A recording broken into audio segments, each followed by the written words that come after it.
The Great Gatsby by F. Scott Fitzgerald. Chapter 3, Section 2. I had been actually invited. A chauffeur in a uniform of robin's egg blue crossed my lawn early that Saturday morning with a surprisingly formal note from his employer. The honor would be entirely Gatsby's, it said, if I would attend his, quote, little party that night.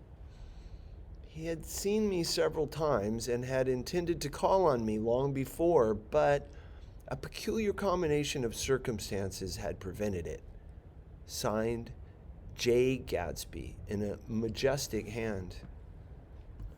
Dressed up in white flannels, I went over to his lawn a little after 7 and wandered around rather ill at ease among swirls and eddies of people I didn't know.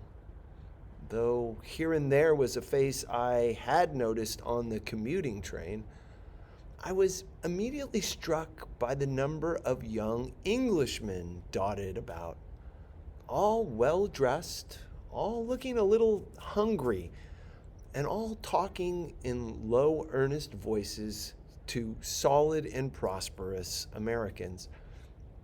I was sure that they were selling something, bonds or insurance or automobiles. They were, at least, agonizingly aware of the easy money in the vicinity and convinced that it was theirs for a few words in the right key. As soon as I arrived, I made an attempt to find my host, but the 2 or 3 people of whom I asked his whereabouts stared at me in such an amazed way and denied so vehemently any knowledge of his movements that I slunk off in the direction of the cocktail table, the only place in the garden where a single man could linger without looking purposeless and alone. I was on my way to getting roaring drunk from sheer embarrassment when Jordan Baker came out of the house and stood at the head of the marble steps, leaning a little backward and looking with contemptuous interest down into the garden. Welcome or not, I found it necessary to attach myself to someone before I should begin to address cordial remarks to the passers-by. "Hello!" I roared, advancing toward her. My voice seemed unnaturally loud across the garden. "I thought you might be here," she responded absently as I came up. "I remembered you live next door to..."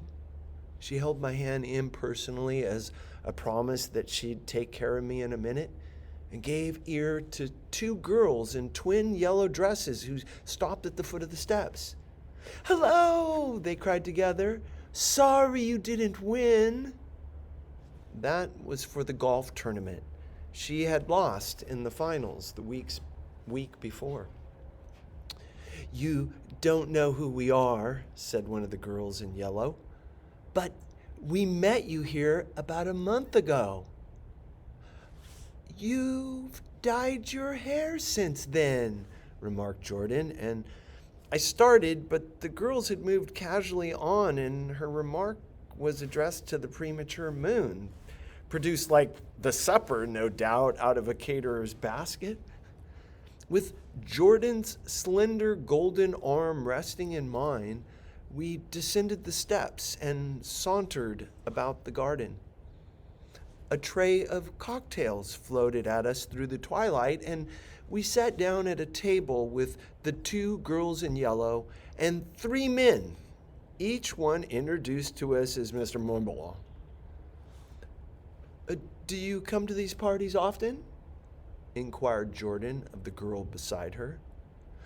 "The last one was the one I met you at," answered the girl in an alert, confident voice. She turned to her companion. "Wasn't it for you, Lucille?" It was for Lucille, too. "I like to come," Lucille said.